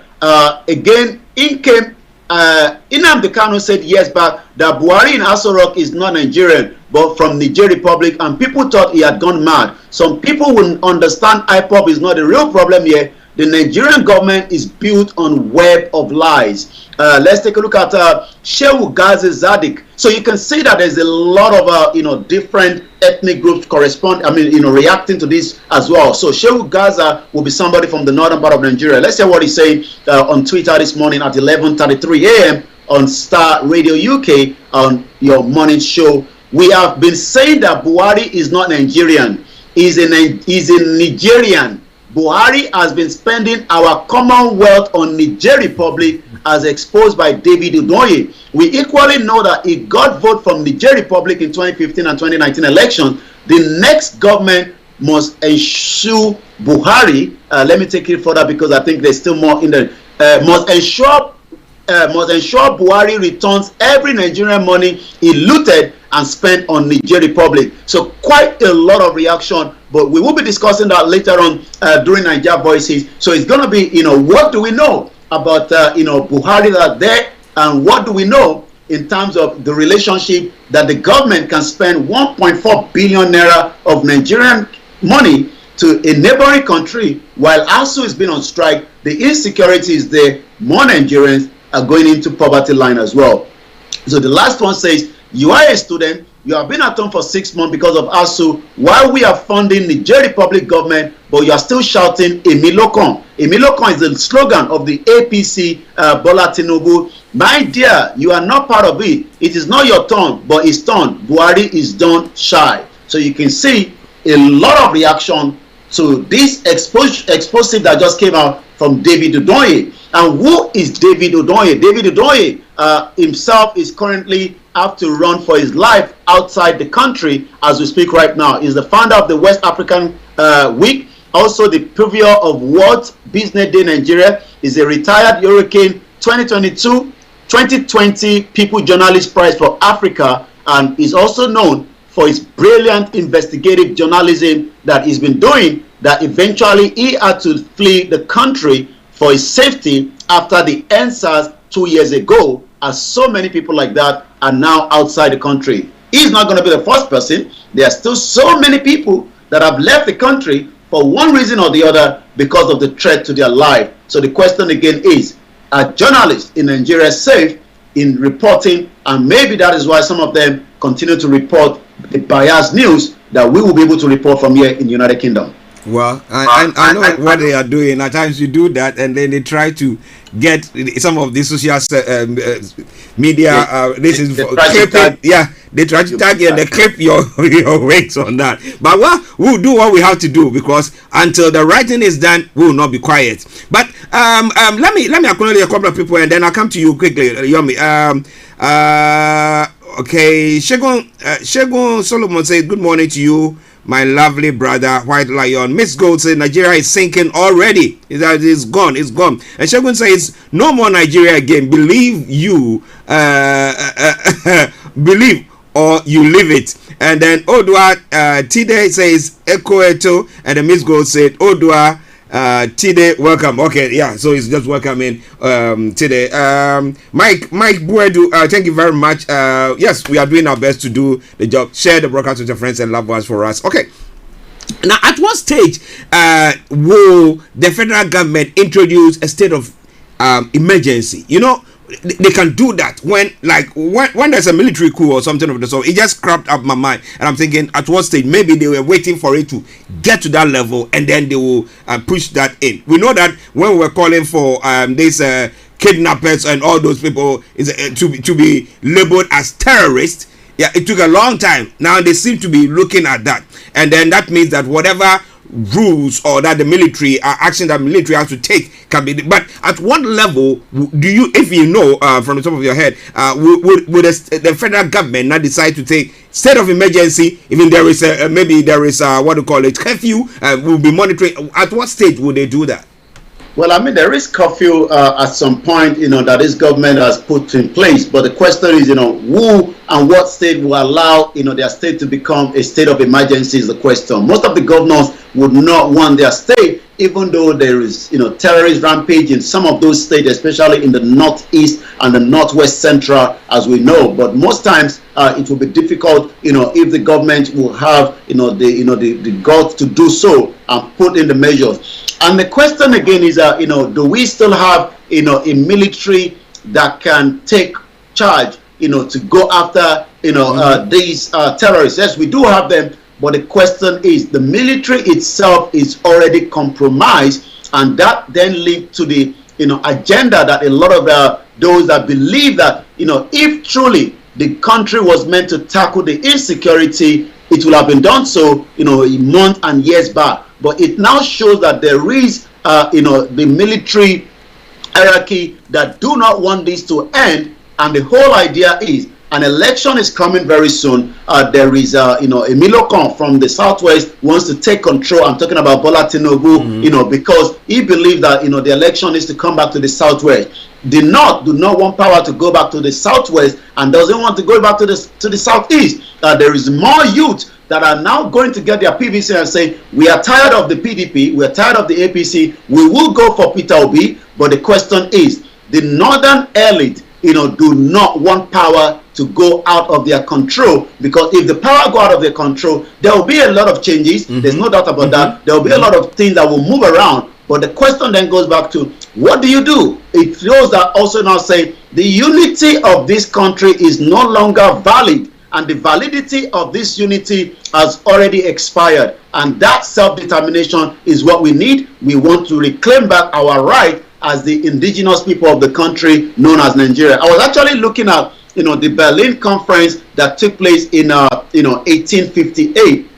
And the question then is, after watching how 14 European countries divided Africa to their own taste, not to the taste of the Africans today, we can do more if we have the Yoruba nation as the 55th African country. And I've been following what you've been saying. I mean, I saw the post from the Nana Akua-Addo, in Ghana yesterday. If those that were the Jews were paid, I don't think for the slavery that took place, we shouldn't be paid as well. But the question is, who will fight for this? And that is why those that want the Biafra nation, the Yoruba nation, will also say it is time to hang the boot of Nigeria, and let's go back to the real history, how the kingdom was before the whole breakup of this amalgamation was added on every one of us.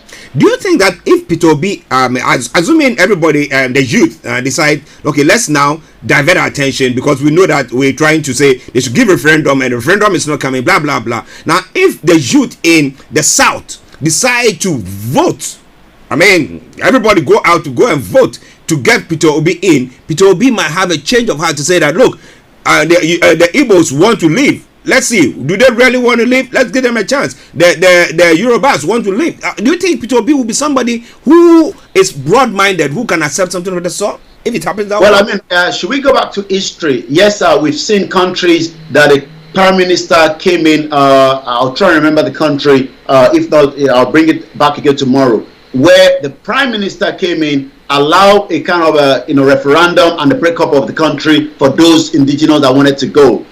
We've seen that again in some way, I think in Malaysia, where Malaysia eventually also went out as well. So the question is, should Peter Obi be given access to the government, and would the power in charge release power back, is the question number one. And even if they do release the power back, are we going to see more instability? Because if the evidence is telling us that Buhari government brought in terrorist jihadists, to invade the country for the 2015 election by one of their own party members, should there not be Peter Obi becoming the president? I think there will be more terrorists that will destabilize his government. Oh my goodness. Well, listeners, it's 11:42. We might have to just let it go. And then this evening, exactly at 18 hours BST, you have to join Mr. Olayomi Koiki, where he's going to bring you the Niger voices, and he's going to have time. You're going to delve deeper into it, and then you bring your take. Yes? Okay. Aziz Badesirik, good morning to you. Thank you very much. And Godson Emmy, good morning to you all. It says, Media, Koiki Media, right on. Yes, we'll do our best. Miss Gold says, Nigeria was never a country, and it will never because British give us that name. Well, well, Yomi, before you go. Well, thank you so much to all our viewers and listeners from all the network. And as we say, may Nigeria never happen to you. Thank you so much, Aziz, watching all the way from Florida, and the rest of the team. Like I say, join me at 1800 hours, which is same time in the Yoruba land, or the Nigeria for those that still believe in Nigeria. 6 p.m. local time here in London, where I'll be coming with the Niger voices. We will try to get the phone line open so that we can get the views of some of our listeners, during the time of the program at 6 p.m. We'll be reviewing, the Niger vehicle donation of 1.4 billion naira, why ASU is on strike, and the insecurity, especially the Yoruba man that was kidnapped for 4 months, where he had to ration food with 5 people. He actually said, when you take the first scoop, you definitely not take the second one. Wow, the food doesn't taste like nothing, not like any food. There's not enough to go around with the people sharing. Oh my goodness. Well, thank you, Yomi. Femi Michael Michelle, okay? Femi Michelle says Nigeria is finished. Miss Gold says, see you later in the night. Yes, we'll see you on Niger Voices. Yomi, thank you very much. And I will get in touch with you just after the program, just after 12. Yeah? All right then. Bye-bye. Well, listeners, that was Mr. Olayomi Koiki bringing you updates from Nigeria. Now we just take a quick commercial break, and then we come back. I will quickly run through like a jet, and bring you all the stories that is making the rounds across other parts of the world that we touch on. Stay tuned. Don't you go away. Hi everyone, it's your girl BB Clement, the author of How to Go From Employee to Entrepreneur, and the host of your weekly business show, BB Means Business, the show where we discuss everything you ever wanted to know about business, but you were afraid to ask. How do I start my business? How do I raise the finance? How do I grow my business? Where am I going to find my customers? Join me every Tuesday at 1:30 p.m. on Starr Radio UK to get all the information and tips that you need to become a successful entrepreneur and become financially free.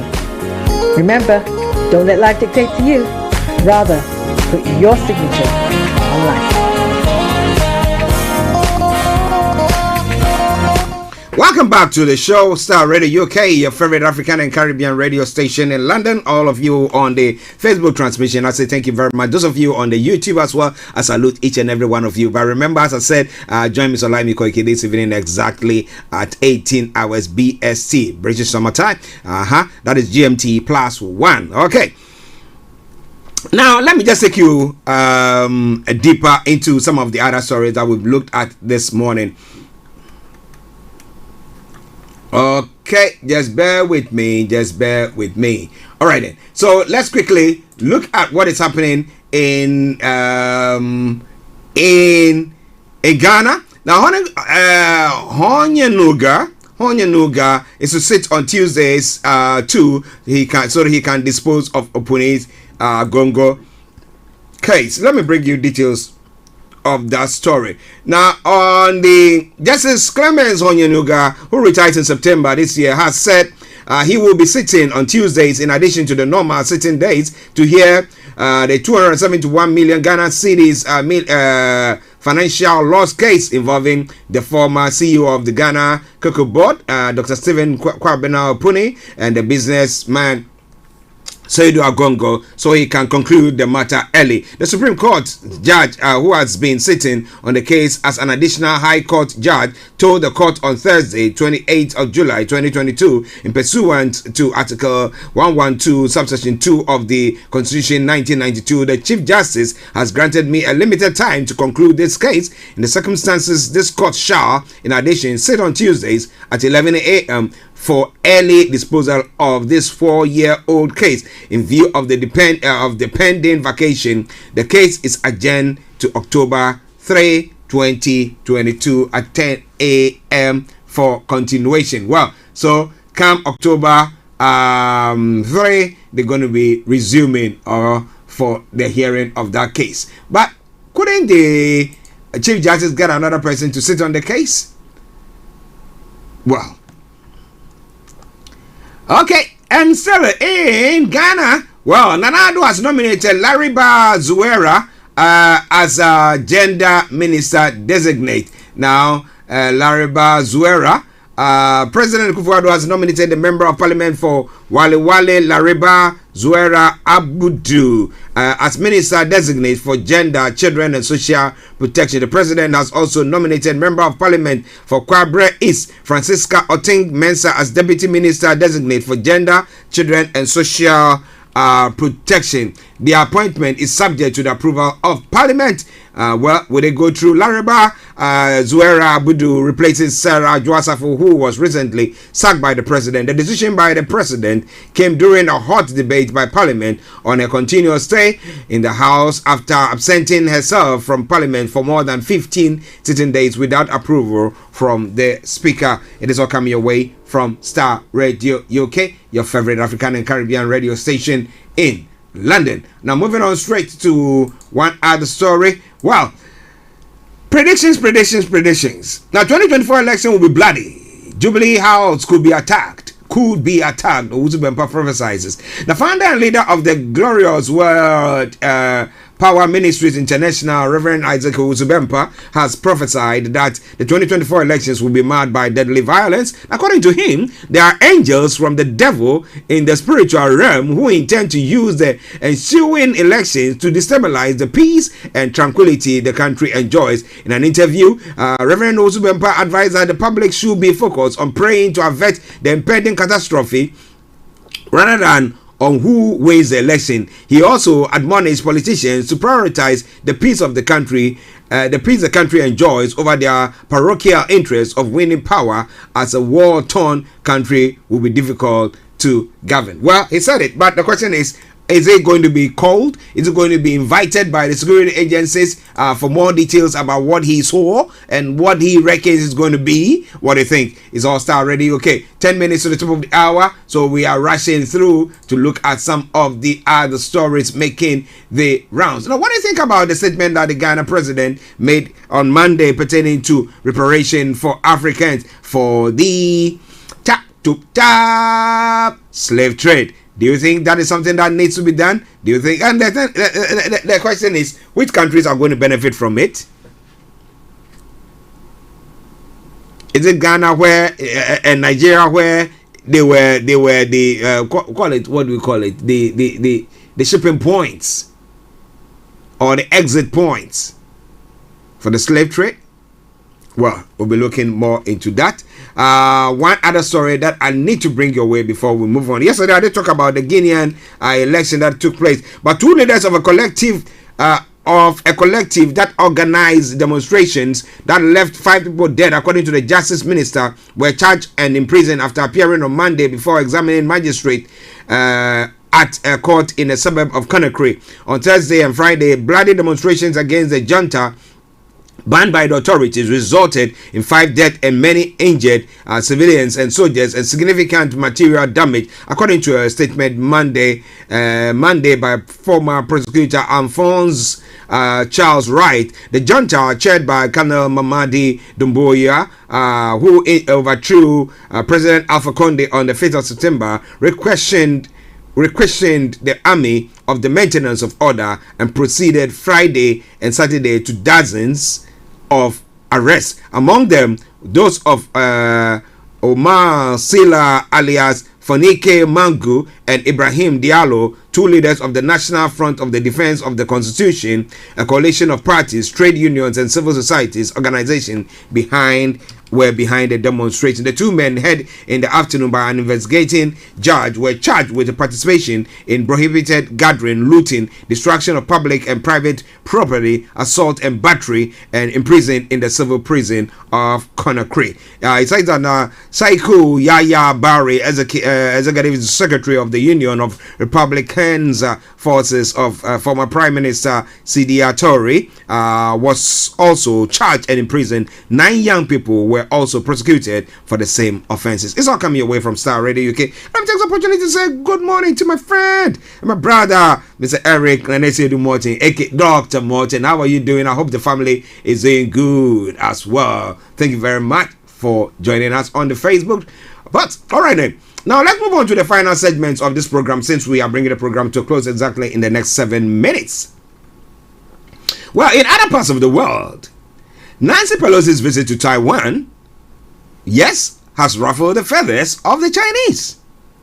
Now, with she leaving Taiwan, I mean, before we came on air, or during the time that we were on air, she was leaving Taiwan for her continued visit to other Asian countries there. But the question is, will China now step back, or are they going to be going on? Well,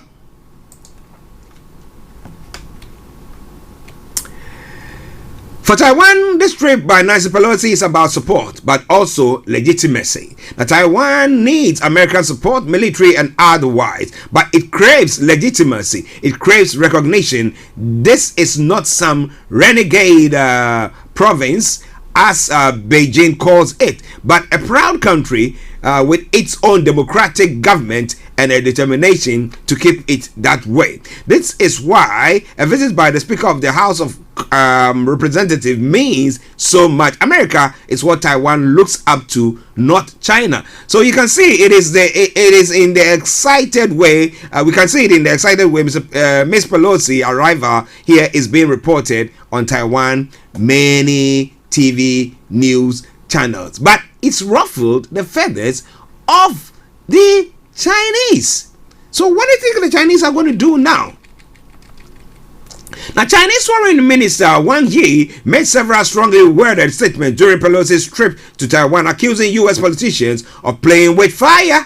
Now, calling the visit a farce, Wang Yi said the U.S. was violating China's sovereignty under the guise of so-called democracy. He also accused Taiwan's President Tsai Ing-wen of clinging to U.S. and turning her back on national justice. Now, meanwhile, White House National Security spokesman John Kirby said that the U.S. was not going to be intimidated by China's threats of bellicose rhetoric, and that there was no reason Pelosi's visit should precipitate a conflict between the two countries.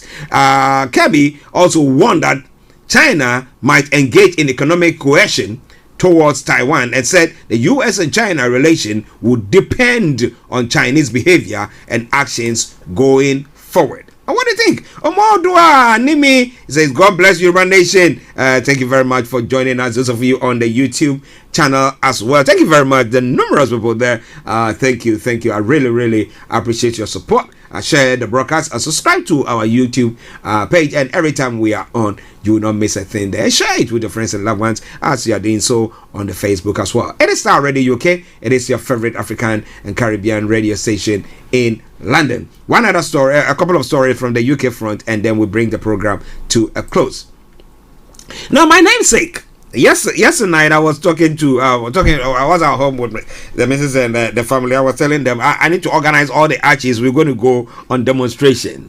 Yes, I'm going to get a Prince Archie. I'm going to get all the Archies around. You know, we have to go in support of Archie Battersby. But I've been asking the question: at what point do we say it is okay? Let it happen. I mean, if you look at other issues where some people have been, in that vegetative stage for ages and nothing good has come out of it. And they've been, supported by machines. Some are looking at it, or the experts are looking at it, that's what seems is going to be happening, because they think that he's brain dead and therefore he needs to be, they need to let go so that he can just leave this earth. But the family are still going on. Parent take case to European Court of Human Rights. And it says Archie Battersby's parents have submitted an application to the European Court of Human Rights in a bid to postpone the withdrawal of his life support. Life-sustaining treatment for the 12-year-old has been in place since April and was due to be withdrawn later. An appeal against the decision to end treatment was refused by the Supreme Court on Tuesday. Now, Archie's mother said she was relieved the new application was made. But Bath's NHS Health Trust, which runs the Royal London Hospital where Archie is being treated, said changes to his treatment will not be made until legal issues were resolved. Now, doctors say it is highly likely he is brainstem dead, with no chance of recovery, and it is in his best interest for life support to end. A High Court judge previously said that continuing treatment was futile. Now, the mother thinks that, well, even if he could come back to life, and even he is disabled, she would love to have him that way rather than she just letting him go. So at what point do we say enough is enough? I'm not going to challenge anything and let whatever had to happen just happen. Because this banter, bringing the hospital against the family, and it's like, oh, the hospital don't care about the welfare of Archie. I don't get it, because all the nurses and all the doctors there are doing their best to make sure that he gets what he needs, but it looks like he's not getting it. But somebody say, if it is you, what will you do? Well, emotions arrived. But what do you think? Okay, let's go on. I need to run up. I need to run up now. But one other story. So is it that the Chinese or the Russians are trying to hack into the systems of the UK, or especially that of the Conservative Party, to maybe push Rishi Sunak to win, or what is all that about? Well, we know that Liz Truss is one who has been fighting seriously and has been using strong words during her time as the foreign secretary during this Ukrainian war issue. Giving all the warnings. I think she been to Russia as well, but Tory leadership contest ballot papers delayed over security fears. It's the last story I'm bringing your way. Ballot papers for the Conservative leadership election have been delayed in being sent out over security fears. The party said it had changed its plans for the contest, which will decide the next prime minister after consulting with security agencies GCHQ. Now, reports that GCHQ had warned that that hackers could change people's votes. Now, Tory members deciding between Liz Truss and Rishi Sunak should get their ballot packs this week. Party have said around 160,000 Conservative members are due to elect Boris Johnson's successor, with the winner announced on the 5th of September. It was initially planned that the voting process would have allowed members to choose whether to vote by post or online, and then, if they change their minds, use the alternative method to cancel out their previous vote. But after advice from the National Cyber Security Center, the Conservative Party has decided to make changes to enhance security around the ballot papers. In an email sent to members, the Conservative Party said that their voting pack was on its way, but will arrive with you a little later than we originally said, because we have taken some time to add some additional security to our ballot process. The email says that once the ballot company receives a postal vote, they will deactivate the members' online codes, reducing the risk of any fraud. So if you vote and you think that you could have gone back to change your mind, this time around you can't do so. So if you're a Conservative member, one of the 160,000, you know, back in the day they were saying that how many people, 144,000 going to heaven. So this 160,000 going to vote for the new Britain's next prime minister. Well, then make up your mind. You vote once, and that's it. And that's why I bring the program to a close for today. 2 minutes past 12 the time. We'll be coming your way tomorrow with another edition of the morning show. But stay with me. Remember, this evening, exactly at 18 hours BST, Mr. Olayomi Koiki will be coming your way with the Niger Voices. And you don't want to miss out on that program at all, do you? So enjoy this song. And it's from the Divox Ghana. It says, Sufra Winyame, call on your God. I think we've gotten to a point where we need God. What is looming and what some prophets are saying in Ghana as well, you ask yourself the question, what is the way forward? If it was Sonny Okusun, he would say, which way, Nigeria? But now I'm saying, call on your God. All right then. Let me say happy birthday to Felicia AEC, Pastor and Mrs. Felicia AEC as well. It's a big day today. God richly bless you. Have a lovely afternoon and see you all tomorrow. It's been me, Archie, and I say bye-bye for now.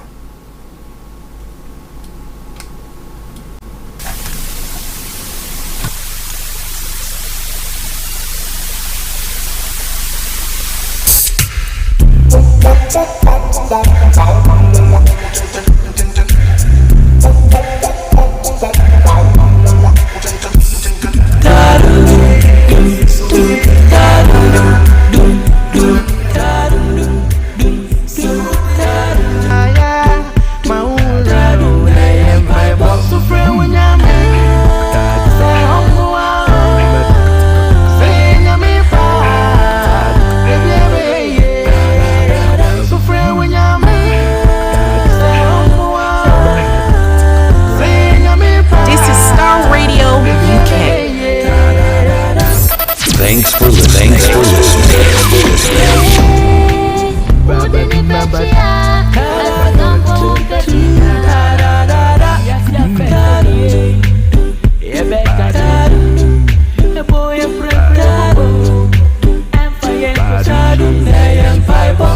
Grandma.